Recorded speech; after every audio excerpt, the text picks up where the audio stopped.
ಅಲ್ಲ ಕಣತೆ ಒತ್ತಾರಿಂದ ಎಲ್ರು ಹುಡುಕಾಡ್ತಾವ್ರ ನಿನ್ನ ನಾಷ್ಟನೂ ಮಾಡಿಲ್ವಂತೆ ಎತ್ತಾಗೋಗಿದೆ ಕಾಡು ತಗೋಕ್ ನೋಡಿದ್ರೆ ಅಲ್ಲೂ ಇಲ್ಲ ಹೊಲತ್ತವ್ ಕಳೆ ಏನಾರು ಕೇಳಿಸ್ತೀಯ ಅಂತ ನೋಡಕ್ ಹೋದ್ರೆ ಅಲ್ಲೂ ಇಲ್ಲ ನಾವ್ ಏನನ್ಕೋಬೇಕು ನಾಗೆ ಬಸವ ನೀವೆಲ್ಲ ಯಾಕೆ ಇಷ್ಟೊಂದು ಗಾಬರಿ ಆಗಿದ್ದೀರಿ ನನ್ನ ಮೊಮ್ಮಗಳಿಗೆ ಒಳ್ಳೆ ಕಡೆ ಗಂಡು ಸಿಕ್ಕಿದ್ರೆ ನಾನು ನಮ್ಮ ಮನೆ ದೇವ್ರಿಗೆ ಈಡ್ಗಾಯಿ ಉಡಿಸ್ತೀನಿ ಅಂತ ಅರಕೆ ಹೊತ್ಕೊಂಡಿದ್ದೆ ಅದಕ್ಕೆ ನಾನು ಒತ್ತಾರನೇ ದೇವರ ಗುಡಿಗೆ ಹೊಂಟಾಗಿದ್ದೆ ಬಸವ ನೀನು ನಿಮ್ಮ ಮಾವ ಸೇರ್ಕೊಂಡು ನನ್ನ ಮೊಮ್ಮಗಳಿಗೆ ಎಂಥ ಗಂಡು ಹುಡುಕಿದ್ದೀರಿ ನಂಗೆ ನಂಬಕ್ಕೆ ಆಯ್ತಿಲ್ಲ ಅದಕ್ಕೆ ಅರಕೆ ಸಲ್ಲಿಸ್ಬಿಡುವ ಅಂತ ಒತ್ತಾರನೇ ಎದ್ದು ಹೊಂಟೋಗ್ಬಿಟ್ಟೆ ಕಡ್ಲ ಅಲ್ಲ ಕಣತೆ ಅರ್ಕೆ ತೀರ್ಸ್ಬೇಡ ಅಂತ ಹೇಳ್ದವ್ರು ಯಾರು ನಿನ್ಗೆ ಮನೇಲಿ ಯಾರಿಗಾರ ಹೇಳ್ಬಿಟ್ಟು ಹೋಗ್ಬಾರ್ದಿತ್ತ ನಿನ್ಗೆ ವಯಸ್ಸಾಗದೆ ಇನ್ನು ಚಿಕ್ಕ ಹುಡುಗಿ ಅನ್ಕೊಂಡಿದ್ಯಾ ಜೊತೆಗೆ ಯಾರನ್ನಾದ್ರು ಕರ್ಕೊಂಡು ಹೋಗ್ಬಾರ್ದಿತ್ತ ನಾಗೆ ನೀನು ನನ್ನ ಮೊಮ್ಮಗಳನ್ನ ಮದುವೆ ಆಗೋ ಹುಡುಗನ ಫೋಟೋ ತೋರಿಸಿದ್ಮೇಕೆ ನಂಗೆ ಸಂತೋಷ ತಡ್ಕೊಳಕ್ಕೆ ಆಗ್ಲಿಲ್ಲ ಅದಕ್ಕೆ ಅರಕೆ ಸಲ್ಲಿಸ್ಬಿಡೋಣ ಅಂತ ಯಾರಿಗೂ ಹೇಳ್ದೆ ಹೊಂಟೋಗ್ಬಿಟ್ಟೆ ಅಲ್ಲ ಅಜ್ಜಿ ಮಾವ ಎಷ್ಟು ಗಾಬರಿ ಆಗಿದ್ರು ನೀನ್ ಹುಡುಗಕ್ಕೆ ಎಷ್ಟು ಜನ ಕಳ್ಸೋರೆ ಅಂತ ಗೊತ್ತಾ ಬಸವ ನಿಂಗೊಂದು ನಿಜ ಹೇಳಲ್ಲ ನಿಮ್ಮಗಳ ಬಗ್ಗೆ ನಂಗೆ ವಿಶ್ವಾಸ ಅನ್ನೋದೇ ಇರಲಿಲ್ಲ ಕಣ್ಲ ನೀವುಗಳೆಲ್ಲ ನನ್ನ ಮೊಮ್ಮಗಳು ಎಲ್ಲಿ ಕೊನೆಯ ತನಕ ಈ ಮನೆ ಕೆಲಸದವಳ ಥರ ದುಡ್ಸ್ಕೊಂಡ್ಬಿಡ್ತಿರೋ ಅಂತ ಅನುಮಾನ ಆಯಿತು ಈ ಕೆಟ್ಟ ಮುದುಕಿಗೆ ಆ ಅನುಮಾನ ಅನ್ನೋದನ್ನ ನೀವು ದೂರ ಮಾಡಿಬಿಟ್ರಿ ನಿಮ್ಮಗಳ ಬಗ್ಗೆ ಎಲ್ಲ ನಾನು ಅಷ್ಟು ಕೆಟ್ಟದಾಗಿ ಯೋಚನೆ ಮಾಡಿದ್ನಲ್ಲ ಅಂತ ನನಗೆ ನಾಚಿಕೆ ಆಯ್ತಾಯ್ತೆ ಕಣ್ಲ ಅಜ್ಜಿ ಲಚ್ಚಿ ನನ್ನ ತಾಯಿ ಹೊಟ್ಟೆಲ್ಲಿ ಹುಟ್ಟಿಲ್ದೇ ಇರ್ಬೋದು ಆದ್ರೆ ನಾನ್ ಬಿಟ್ಟು ಬಂದು ನಮ್ಮ ಅಪ್ಪನ ರಕ್ತ ಹಂಚ್ಕೊಂಡೇ ಹುಟ್ಟಿರೋದು ಲೋಕದ ಕಣ್ಣಿಗೆ ಅವಳು ನನ್ನ ಮಲ್ತಂಗಿ ಇರ್ಬೋದು ಆದ್ರೆ ನನ್ಗೆ ಅವಳು ಒಡ ಹುಡ್ತಾಳೆಯ ದೇವ್ರು ನನ್ನ ಕಣ್ಣು ಮುಚ್ಚಿಸಿ ನಿಮ್ಮ ಕಣ್ಣು ತೀರ್ಸದ್ನಲ್ಲ ಅದು ದೊಡ್ಡದು ಅದಕ್ಕೆ ದೊಡ್ಡವ್ರು ಹೇಳೋದು ದೇವ್ರಿಗೆ ಹೂವು ಹಾಕೋದು ದೊಡ್ಡದಲ್ಲ ದೇವ್ರು ಹೂವು ಕೊಡೋವ್ರಿಗೂ ಕಾಯಬೇಕು ಅಂತ ಅಯ್ಯೋ ನಾನೊಂದು ಆಳು ಬದುಕಿ ಮರ್ತೇ ಬಿಟ್ಟೆ ನೋಡು ನಿಮಗೆಲ್ಲ ಸಿಹಿ ಕೊಡಬೇಕು ಅಂತ ತಂದಿವ್ರಿ ತಕೊಳ್ಳಿ ಬಾಯಿ ಸಿಹಿ ಮಾಡ್ಕ ನೀನು ತಗೋದಾಗಿ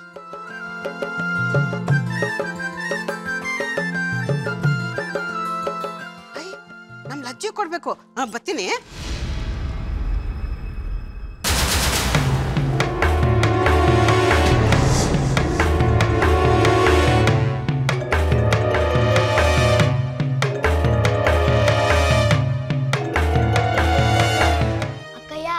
ಲಗ್ನ ಮೇಲೆ ನಾನು ನಿನ್ ಜೊತೆ ಕರ್ಕೊಂಡು ಹೋಗ್ತೀಯಾ ನೀನ್ ನನ್ ಕೂಡ ಬಂದ್ರೆ ಶಾಲೆಗೆ ಹೋಗೋರು ಯಾರೋ ಹಂಗಾರೆ ಕರ್ಕೊಂಡು ಹೋಗಲ್ವಾ ಮೊದ್ಲು ಲಗ್ನ ಆಗ್ಲಿ ಆಮೇಲೆ ನೋಡುವ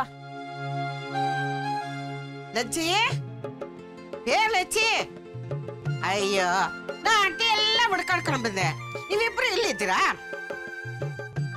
ತಗೋಬಾ ತಗೊಳ್ಳಿ ನೀನ್ ತಗೊಳ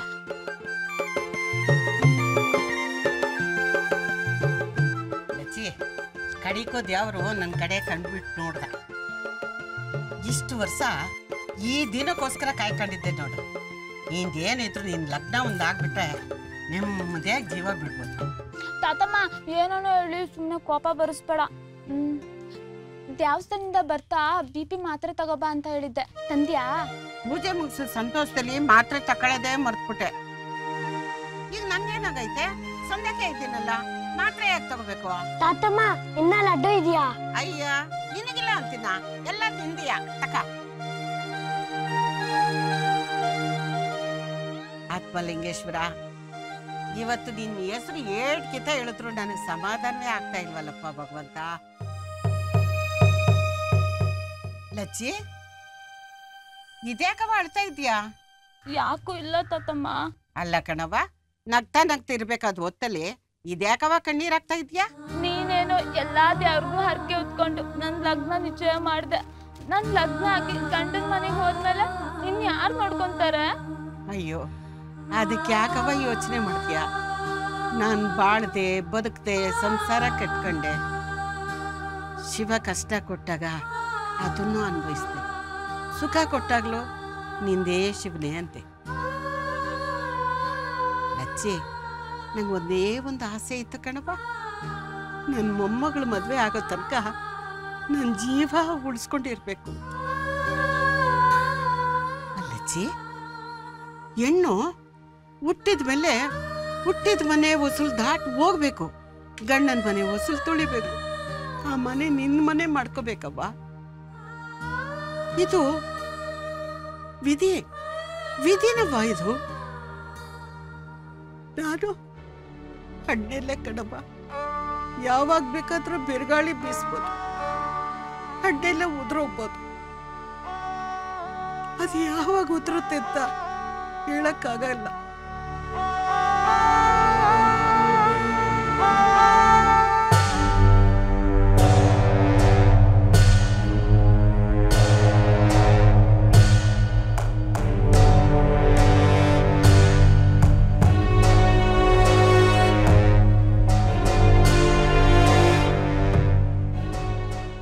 ತಮ್ಮಯ್ಯ, ಅಂತೂ ಇಂತೂ ಅತ್ತೆ ದಾರಿ ತಪ್ಪಿಸಿದಾತು. ಅತ್ತೆಗೆ ನಮ್ಮ ಪಿಲಾನೆಲ್ಲ ಗೊತ್ತಾಗಿಲ್ಲ, ಎಲ್ಲ ತಾಳ್ಕೆಳಗಾಗೋಯ್ತದ ಅಂತ ಭಯ ಆಯ್ತಿತ್ತು. ಇದಕ್ಕೆಲ್ಲ ಕಾರಣ ಬಸವ. ಅಕ್ಕಯ್ಯ, ನಾನು ನಿನ್ನೆ ಬುದ್ಧಿವಂತೆ ಅನ್ಕೊಂಡಿದ್ದೆ. ಬತ್ತ ಬತ್ತ ನಿನ್ನ ಮಗ ಬಸವ ನಿನ್ನನ್ನು ಮೀರ್ಸೋ ಬುದ್ಧಿವಂತ ಆಯ್ತವನೇ. ತಮ್ಮಯ್ಯ, ಜಾಸ್ತಿ ಹೊಗಳ್ಬೇಡ. ಹೊಗಳಿದ್ರೆ ಮಕ್ಕಳು ಹಾಳಾಗೋಯ್ತವಂತೆ. ನಾನು ನಿನಗೂ ನನ್ನ ಮಗನಿಗೂ ಒಂದು ಮಾತು ಹೇಳಬೇಕು ಅನ್ಕೊಂಡಿವ್ನಿ. ಬಸವ, ನಾವು ಅನ್ಕೊಂಡಿರೋದು ಮಾಡಿ ಮುಗ್ಸೋ ಗಂಟ ಈಸಿಯ ಯಾರಿಗೂ ಗೊತ್ತಾಗಬಾರ್ದು ಕಂಡ. ನನ್ನ ತಮ್ಮಯ್ಯನ ಮದುವೆ ಅದ್ದೂರಿಯಾಗಿ ನಡೆಸ್ಬೇಕು. ಏಟೆ ಖರ್ಚಾದ್ರೂ ಪರವಾಗಿಲ್ಲ ಕಂಡ, ಅದನ್ನ ನೀನೇ ಮಾಡಿ ಮುಗಿಸ್ಬೇಕು. ಮದುವೆ ಹೆಂಗಿರ್ಬೇಕು ಗೊತ್ತಾ? ಮದುವೆಗೆ ಬಂದವರೆಲ್ಲ ಸಾಯ ಗಂಟ ಅದನ್ನು ಮರಿಬಾರ್ದು, ನೆನಪಿನಲ್ಲಿ ಇಟ್ಕೋಬೇಕು. ಹಂಗಿರ್ಬೇಕು ಕಣ್ಣ. ಅವ್ವ, ನೀ ಅದ್ರ ಬಗ್ಗೆ ಯೋಚನೆ ಮಾಡಬೇಡ ಕಣವ. ಹೇಳಿ ಕೇಳಿ ನಮ್ಮ ಮಾವಯ್ಯನ ಮದ್ವೆ, ಮಾವಯ್ಯ ಲಚ್ಚಿ ಮದ್ವೆನ ಹೆಂಗ್ ಮಾಡ್ತೀನಿ ನೋಡ್ತಾ ಇರು. ನಮಗಾಗದೆ ಇರೋರು ಈ ಮದ್ವೆ ನೋಡಿ ಹೊಟ್ಟೆ ಕಿಚ್ಪಟ್ಕೋಬೇಕು. ಅತ್ತೆ, ಅದೇನೋ ಗುಸ್ಗುಸು ಅಂತ ಮಾತಾಡ್ತಾ ಇದ್ದೀರಾ. ಅಂತ ಒಳ್ಳೆ ಸುದ್ದಿ ಏನಾದ್ರೂ ಇದ್ರೆ ನನ್ನ ಹತ್ರನೂ ಹೇಳ್ಬಾರ್ದಾ? ನಾನು ಈ ಮನೆ ಸೊಸೆನೆ ತಾನೆ. ನನ್ನ ಹತ್ರ ಮುಚ್ಚುಮರೆ ಮಾಡೋ ಅಂಥದ್ದು ಏನೈತೆ? ಏಯ್, ಇಲ್ಲಿಗೆ ಬೋ ಅಂತ ಬಿಳ್ಳೆ ಕೊಟ್ಟು ಕರೆದವ್ರು ಯಾರೇ ನಿನ್ನ? ಯಾಕೆ ಬಂದೆ ಅಲ್ಲಿಗೆ? ಇದೊಳ್ಳೆ ಸಂದಕಾಯ್ತಲ್ಲ. ನಾನು ದಿನ ಟೀ ಮಾಡಿ ತಂದ್ಕೊಡೋ ಒತ್ತಾತು. ಟೀ ಮಾಡಿ ತಂದ್ಕೊಟ್ರು ತೆಪ್ಪು, ತರದೇ ಇದ್ರು ತೆಪ್ಪು. ಅದೇನಾರ ಆಗಿರ್ಲಿ, ಈ ಮನೆ ಸೊಸೆ ಕಣ್ ತಪ್ಸಿ ಯಾರು ಏನು ಮಾಡಕ್ ಆಗಕ್ಕಿಲ್ಲ, ಏನು ಮಾತಾಡಕ್ಕೂ ಆಗಕ್ಕಿಲ್ಲ. ಏಯ್, ಅಲ್ಲಿಡ್ದು ಮಾತಾಡೋ. ದೊಡ್ಡವರದ್ರಿಗೆ ಹೆಂಗ್ ಮಾತಾಡ್ಬೇಕಂದ್ರೆ ನಿಮ್ಮ ಅಪ್ಪ ಹೇಳ್ಕೊಟ್ಟಿಲ್ಲ ನಿಂಗೆ? ಬಾಯಿ ಮುಚ್ಕೊಂಡು ಒಳಗಡೆ ಏನಾರು ಕ್ಯಾಮ ಇದ್ರೆ ನೋಡು, ಹೋಗೋ. ನಾನು ಯಾವತ್ ನನ್ನ ತವ್ರ ಮನೆ ಹೊಸ್ಲು ದಾಟಿ ಈ ಮನೆಗೆ ಬನ್ನೋ ಅವತ್ತಿಂದ ಇದೆಯಾ ನನ್ನ ಮನೆ. ಈ ಮನೆಗೆ ಒಳ್ಳೇದಾದ್ರೆ ನನ್ಗೆ ಒಳ್ಳೇದು, ಕೆಟ್ಟದಾದ್ರೆ ನನ್ಗೆ ಕೆಟ್ಟದು. ಒಂದ್ ಮನೆ ಅನ್ಮ್ಯಾಕೆ ಮನೇಲಿ ಇರೋರೆಲ್ಲ ಒಂದಾಗೆ ಇರ್ಬೇಕಲ್ವೇ? ಏಯ್, ಗಂಟ ಮಾತಾಡಿದ್ನ ಕತ್ ಕೇಳಿಸ್ಕೊಂಡಿನೇ. ನಮ್ಮ ಅಪ್ಪ ಅಮ್ಮ ಅಂತ ಕೆಟ್ಟ ಬುದ್ಧಿನ ನನಗೆ ಕಲಿಸ್ಲಿಲ್ಲ. ಟೀ ಮಾಡಿ ತಂದ್ಕೊಟ್ಟಿನಿ, ಆಟಯ್ಯ. ಸರಿಯಾದ ಟೈಮ್ಗೆ ಟೀ ತಂದಿದ್ಯಾ? ಅದನ್ನು ಬಿಟ್ಟು ಬೇರೆ ಮಾತೇನಾದ್ರೂ ಆಡ್ದೆ ಕುಡಿಯೋ ಟೀ ನಿನ್ ಮಕ್ಕದ ಮೇಲೆ ಏರ್ಸ್ಬೇಕಾಯ್ತದೆ. ಹೋಗೋ, ಹೋಗ್ ಒಳಗಡೆ ಕೇಮಿನಿದೆ ನೋಡೋಗು, ತೊಲಗೆ.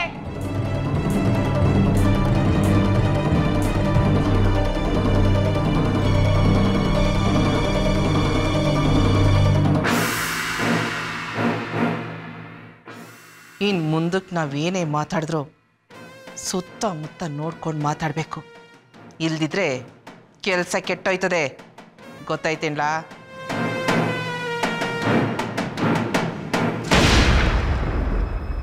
ಶೈಲು, ನಿನ್ಗೊಂದು ವಿಷಯ ಹೇಳಬೇಕು. ನಮ್ಮ ಚಂದನ್ಗೆ ನಮ್ಮ ಕಲ್ಪನ್ ಮಗಳು ಗೊಂಬೆ ಇದ್ದಾಳಲ್ಲ, ಅವಳ ಜೊತೆ ಮದುವೆ ಮಾಡಬೇಕು ಅಂತ ತೀರ್ಮಾನ ಮಾಡಿಬಿಟ್ಟಿದ್ದೀವಿ. ಮದುವೆನ ತುಂಬಾ ಗ್ರ್ಯಾಂಡಾಗಿ ಮಾಡಬೇಕು ಅಂದ್ಕೊಂಡಿದ್ದೀವಿ. ಎಲ್ಲ ರಿಲೇಷನ್ಸ್ನೆಲ್ಲ 3 ದಿವಸ ಮುಂಚೆನೆ ಕರಿಬೇಕು ಅಂದ್ಕೊಂಡಿದ್ದೀವಿ. ನೀನ್ ಮಾತ್ರ 1 ವಾರ ಮುಂಚೆನೆ ಬರಬೇಕು, ಏನು ನೆಪ ಹೇಳಂಗಿಲ್ಲ. ಎಲ್ಲ ಶಾಸ್ತ್ರನೂ ನೀನೇ ಮುಂದೆ ನಿಂತ್ಕೊಂಡು ಮಾಡಿಸ್ಬೇಕು, ಆಯ್ತಾ? ಮದ್ವೆ ಇನ್ವಿಟೇಷನ್ ಪ್ರಿಂಟ್ ಆಗ್ತಿದ್ದಂಗೆ ಫಸ್ಟ್ ನಿಮ್ಮ ಮನೆಗೆ ಬರ್ತೀನಿ ನಿನಗೆ ಇನ್ವಿಟೇಷನ್ ಕೊಡೋದಕ್ಕೆ. ನಿನಗೆ ಗೊತ್ತಲ್ಲ ನಮ್ದು ಎಷ್ಟು ದೊಡ್ಡ ಬಳಗ ಅಂತ. ಅವ್ರೆಲ್ರಿಗೂ ಹೇಳಬೇಕು, ಅವ್ರನ್ನೆಲ್ರೂ ಕರಿಬೇಕು. ಸರಿ, ಹಾ ಆಯ್ತಾಯ್ತು, ಫೋನ್ ಇಡ್ತೀನಿ. ಹಾ, ನಿಂತ್ಕೋ ಸುಲೋಚನಾ.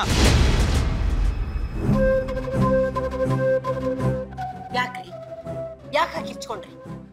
ಯಾರನ್ನು ಕೇಳಿ ಚಂದನ್ ಮದುವೆನ ಗೊಂಬೆ ಜೊತೆ ಫಿಕ್ಸ್ ಮಾಡಿದೆ? ನನ್ನ ಮೊಮ್ಮಗನ್ಗೆ ನನ್ನ ಮೊಮ್ಮಗನ್ ಕೊಟ್ಟು ಮದುವೆ ಮಾಡೋದಿಕ್ಕೆ ಯಾರ ಹತ್ರ ಯಾಕ್ರಿ ಪರ್ಮಿಷನ್ ತಗೋಬೇಕು?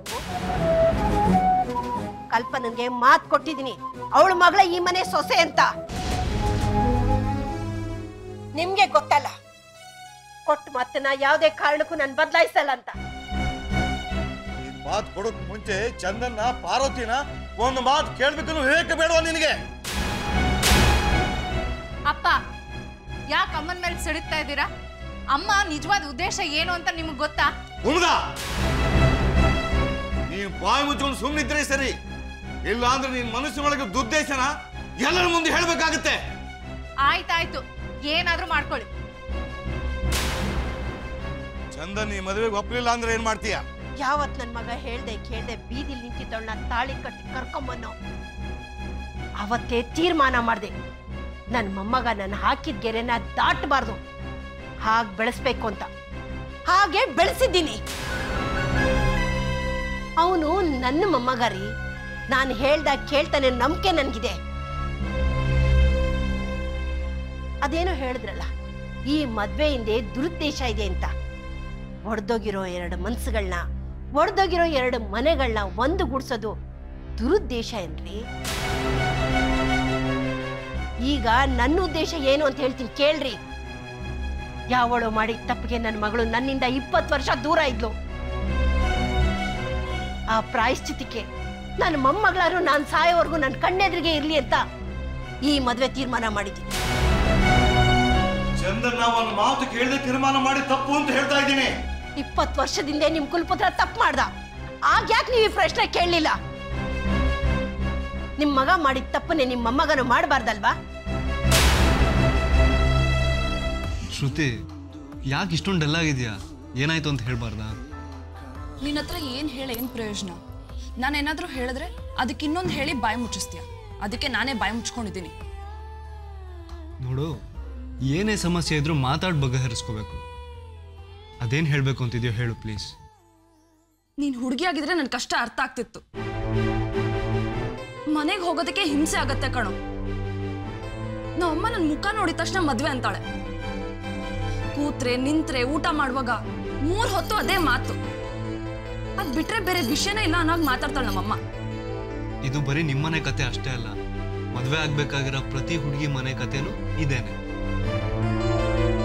ಅವ್ರ ಪಾಡ್ಗವ್ರು ಮಾತಾಡ್ತಾ ಇರ್ಲಿ, ನಿನ್ ಪಾಡಿಗೆ ನೀನು ಓದ್ಕೋ. ಡಿಗ್ರಿ ಮುಗಿತಿದ್ದಂಗೆ ಮದುವೆ ಆಗ್ತೀನಿ ಅಂತ ಹೇಳು. ಅಷ್ಟರಲ್ಲಿ ನಾನು ನನ್ನ ಕಂಪ್ನಿ ಕೆಲಸ, ಆಫೀಸ್ ಕೆಲಸನೆಲ್ಲ ಮುಂದೆ ತಂದಿರ್ತೀನಿ. ನೀನು ಹೇಳಿದ್ದೇನೆ ಹೇಳಿ ನನಗೆ ಸಿಟ್ಟು ಬರ್ಸ್ಬೇಡ.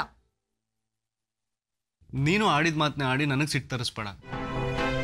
ನಿನ್ನ ಕಾಲೇಜು, ನನ್ನ ಆಫೀಸು, ಅಷ್ಟು ಬ್ಯುಸಿ ಟೈಮಲ್ಲಿ ನಾವು ಮೀಟ್ ಆಗೋದೇ ಕಷ್ಟ. ಅಂಥದ್ರಲ್ಲಿ ಯಾವತ್ತೋ ಒಂದಿನ ಮೀಟ್ ಆಗ್ತೀವಿ. ಅದರಲ್ಲೂ ನೀನು ಪ್ರತಿ ಸರಿ ಮದುವೆ ವಿಷಯ ತೆಗೆದು ಜಗಳ ಆಡ್ತೀಯಲ್ಲ. ಅಂದ್ರೆ ನನ್ನ ಮದುವೆ ವಿಷಯ ಮಾತಾಡೋದು ತಪ್ಪಾ? ತಪ್ಪು ಅಂತ ಎಲ್ಲಿ ಹೇಳ್ದೆ ಶ್ರುತಿ? ನಾವಿಬ್ರು ಮದುವೆ ಆದರೆ ಗಂಡ ಹೆಂಡತಿ ಆಗ್ತೀವಿ, ಆಗ್ಲಿಲ್ಲ ಅಂದ್ರೆ ಪ್ರೇಮಿಗಳಾಗೇ ಇರ್ತೀವಿ. ಇನ್ನೂ ಸ್ವಲ್ಪ ದಿನ ಈ ಪ್ರೀತಿ, ಪ್ರೇಮ, ವಿರಹನ ಅನುಭವಿಸ್ಬೋದಲ್ವಾ? ಫ್ಯೂಚರಲ್ಲಿ ಗಂಡ ಹೆಂಡತಿ ಮಕ್ಕಳು ಅನ್ನೋ ತಲೆನೋವು ಇದ್ದೇ ಇರುತ್ತೆ. ಅಲ್ಲಿ ತನಕ ಯಾಕೆ ಅರ್ಜೆಂಟ್ ಮಾಡೋದು? ಗಾಜಿನ ನೆಲದ ಮೇಲೆ ಚೆನ್ನಾಗಿ ಸಗಣಿ ಸಾರಿಸ್ತೀಯ.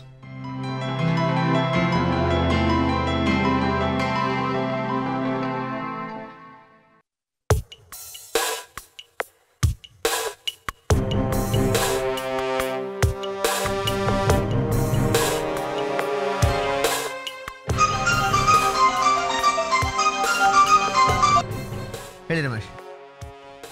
ಹಾಂ, ಯಾವಾಗ? ಸರಿ ಯಾವಾಗ ನೋಡಿದ್ರು ಫೋನು ಫೋನು ಫೋನ್. ಎಷ್ಟು ಸಲ ಹೇಳಿದ್ದೀನಿ ನಿಮ್ಮ ಆಫೀಸ್ ಕೆಲಸನ ಆಫೀಸಲ್ಲೇ ಬಿಸಾಕ್ಬಿಟ್ಟು ಬನ್ನಿ ಅಂತ. ಹೊರಗಡೆ ಊಟಕ್ಕೆ ಬಂದಾಗಲೂ ಆಫೀಸ್ ಕೆಲಸನ ಹೊತ್ಕೊಂಡೇ ಬಂದಿರ್ತೀರ. ಕಲ್ಪನಾ, ಅರ್ಜೆಂಟ್ ಆಫೀಸ್ ಫೋನ್, 1 ನಿಮಿಷ. ಹಾಂ ರಮೇಶ್, ಆ ಕನ್ಸೈನ್ಮೆಂಟ್ನ ನಾನು ಒಂದ್ಸಲ ಹೇಳಿದ್ರೆ ಅರ್ಥ ಆಗಬೇಕು. ಹಸುವಾಗಿ ನನಗೆ ಪ್ರಾಣ ಹೋಗ್ತಾ ಇದೆ. ನಾನು ಏನು ಬೇಡ ಅಂತ ಅದನ್ನೇ ನೀನು ಮಾಡೋದು. ಬಾ.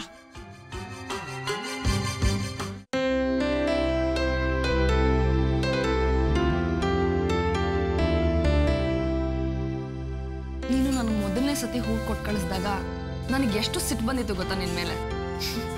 ಯಾಕೆ? ಯಾಕಂದ್ರೆ ನೇರವಾಗಿ ಎದುರುಗಡೆ ಬಂದು ಹೂ ಕೊಡೋಕೆ ಹೆದರ್ಕೊಳ್ಳೋ ಹುಡುಗ ನಾಳೆ ದಿನ ಇಡೀ ಜಗತ್ನೇ ಹೆದರ್ಸಿ ನನ್ನನ್ನು ಪ್ರೀತಿ ಮಾಡಿ ಹೇಗೆ ಮದುವೆ ಮಾಡ್ಕೋತಾನೆ ಅಂತ ಭಯ. ಓ ಅದಾ? ಅದಕ್ಕೊಂದು ಕಾರಣ ಇದೆ. ನಿನ್ನ ಕೋಪ, ನಿನ್ನ ಸಿಟ್ಟು ಇಡೀ ಕಾಲೇಜಲ್ಲೇ ವರ್ಲ್ಡ್ ಫೇಮಸ್ ಆಗಿತ್ತು. ಸುಮ್ಮನೆ ಯಾಕೆ ರಿಸ್ಕು? ನಿನ್ನ ಹೆಸರು, ನಿನ್ನ ಅಡ್ರೆಸ್ ಹೇಳಿದ್ರೆ ಹೂವು ಅದಾಗದೆ ನಿಮ್ಮ ಮನೆಗೆ ಹೋಗಿ ತಲುಪುತ್ತೆ. ಹತ್ರದಲ್ಲೇ ನಿಂತು ನಿನ್ನ ರಿಯಾಕ್ಷನ್ ಕೌಂಟ್ ಮಾಡ್ಕೋಬೋದು ಅಂತ ಹಾಗೆ ಮಾಡಿದೆ. ಅಂದ್ರೆ ನೀನು ಹೂ ಕೊಟ್ಟು ಕಳಿಸ್ದಾಗ ನನ್ನ ಹತ್ರನೇ ಇದ್ದ? ಸ್ವಲ್ಪ ದೂರದಲ್ಲಿ ನಿಂತು ವಾಚ್ ಮಾಡ್ತಾ ಇದ್ದೆ. ನೀನು ಅದ್ರಲ್ಲಿ ಬರ್ದಿದ್ದು ನಂಗೆ ತುಂಬಾ ಇಷ್ಟ ಆಯ್ತು. ಅತಿ ಲೋಕ ಸುಂದರಿಗೆ ಅಷ್ಟವಕ್ರನಿದ್ದ ಅಂತ. ನೀನು ಅದನ್ನು ಓದಿ ನಕ್ಕಾಗ ತುಂಬಾ ಸುಂದರವಾಗಿ ಕಾಣಿಸ್ತಾ ಇದೆ.